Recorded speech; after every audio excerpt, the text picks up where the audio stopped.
I know you probably know that most of writing is sitting alone up in a dark room somewhere with your phone turned off and just working and working and working at something every night and almost always failing and getting lots of rejections and feeling like, well, even if I do pull this off, will anybody really ever read it or honestly care? So it's wonderful to find out that, you know, some people did read it and cared. That just, you couldn't have a better feeling as a writer than that somebody cared about what you wrote. I'm just going to read for about between 30 and 40 minutes, we'll see, from this very, I want to say scary book. Scary to me anyway. I've just put on my reading glasses, which means I turned all of you invisible. And I'm just going to begin with that poem that you spoke so kind of kindly of, which is A Body of Work.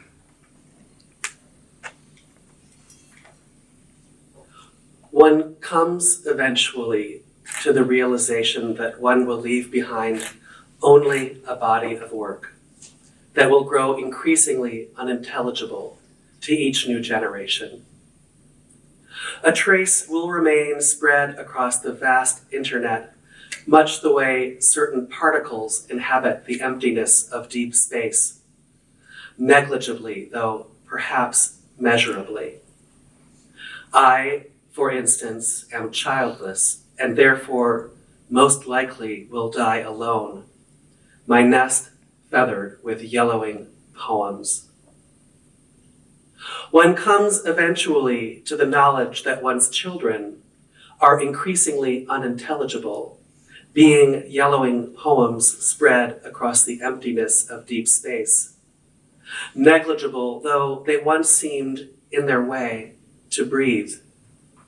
For instance, I am alive right here in the middle of my poem, having had perhaps too much to drink. One comes eventually to the certainty that one's own body of work is nothing like another man's progeny, being made of language, which can only veer toward emptiness as years become empty space. For instance, hello, I am calling out to you, folded here between the pages of generations. You don't know me, but once I was particulate and alive. Now what am I?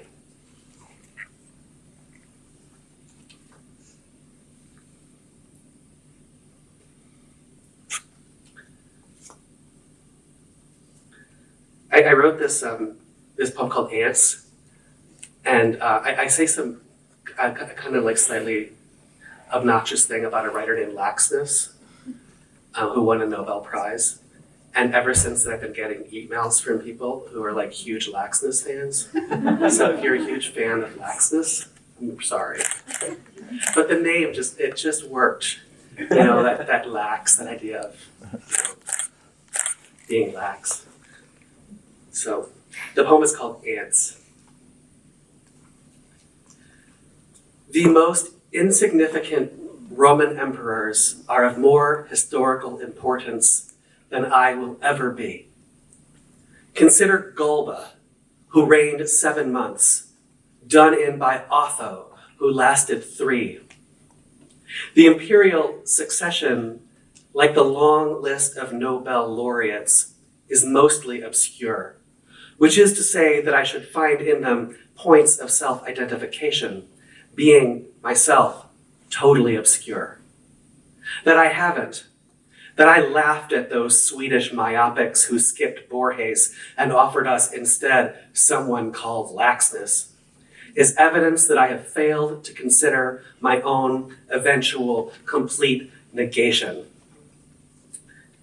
Though earlier today I found the cat's bowl overrun with sugar ants. The cat, who understood his place, would have none of it, but sat beneath the deck furniture, eyeing me meanly. And in that second, my mind reached back to those whose names come down to us barely, the way distant astral bodies appear as the tiniest pixels on an observatory's computer screen, faint echoes within time. Moments earlier, I had been enthusiastically typing into my computer my most intimate history, and now I held this cat food bowl in my hand, and it was swarming with ants. Like a god, I took that bowl to the sink and washed it.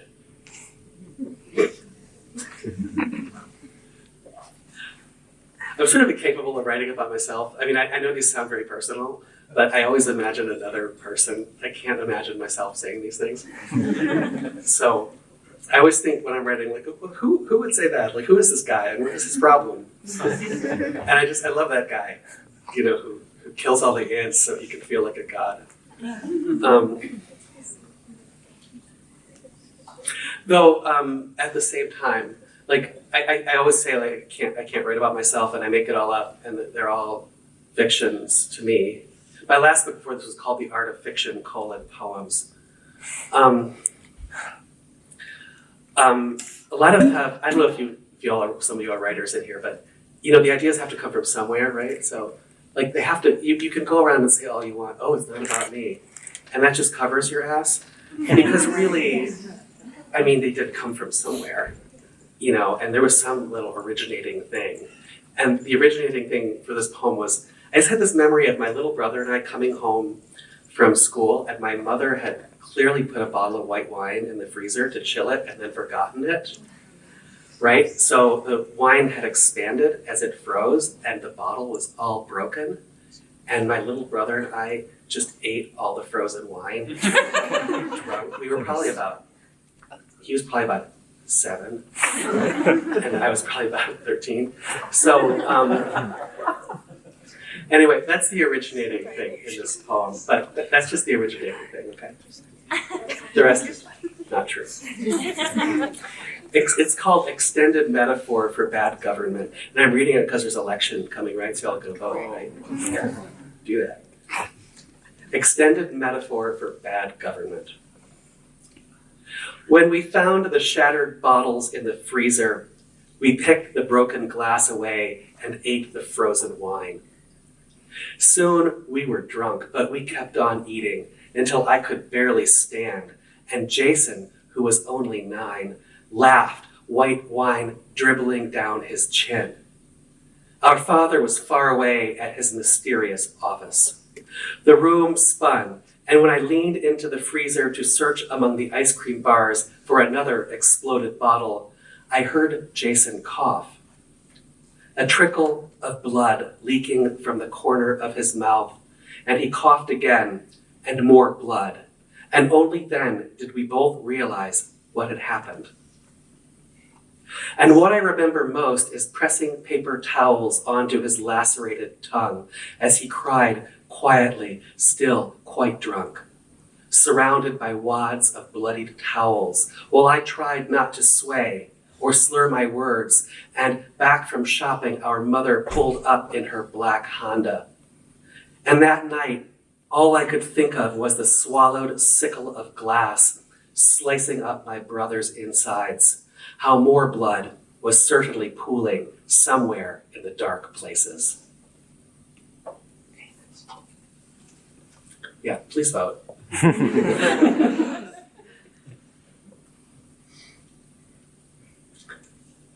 I'll keep reading from this book a little bit, and I'll read a few more poems from this book, and then might end with a couple new ones.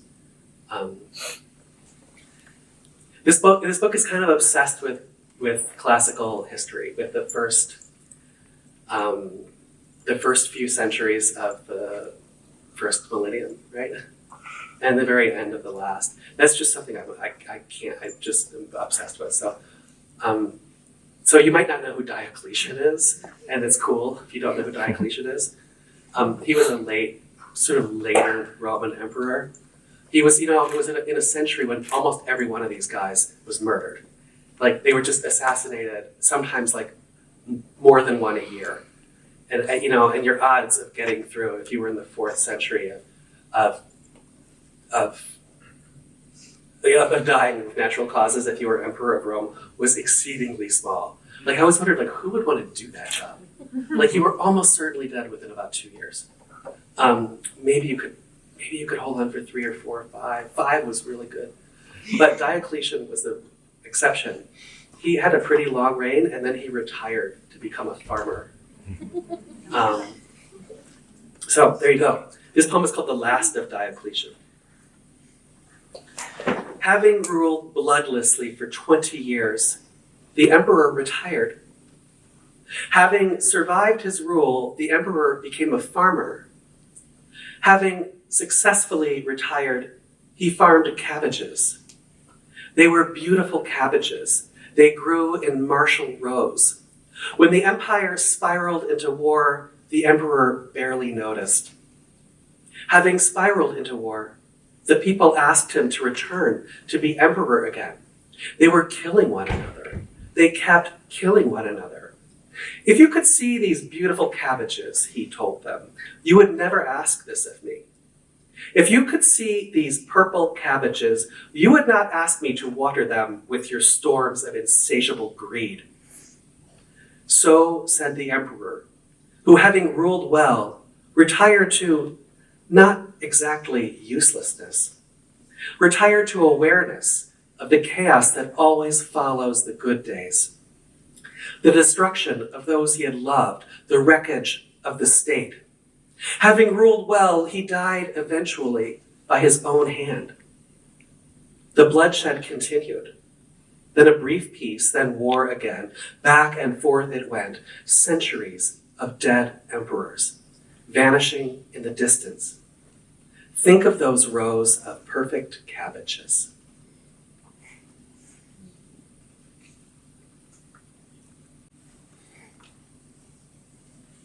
This one's called Cannibalism.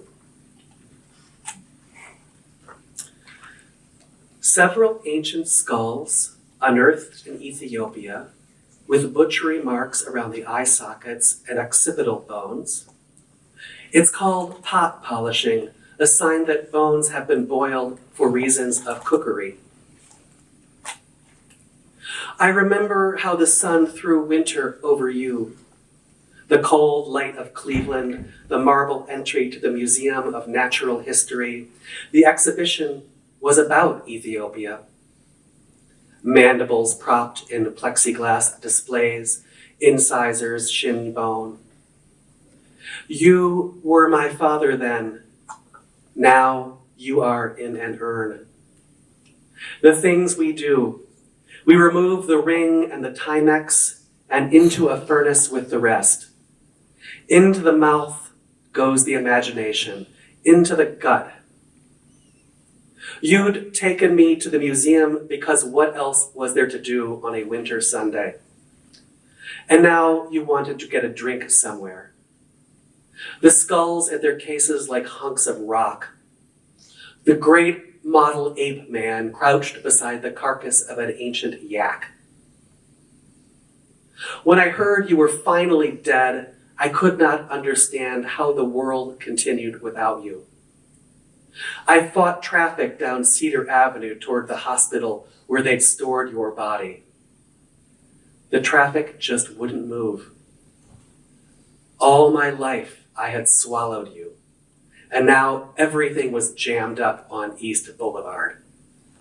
The trees glittered meanly in their skins of ice. And there was the Museum of Natural History, crouched in the snow like a cold fact.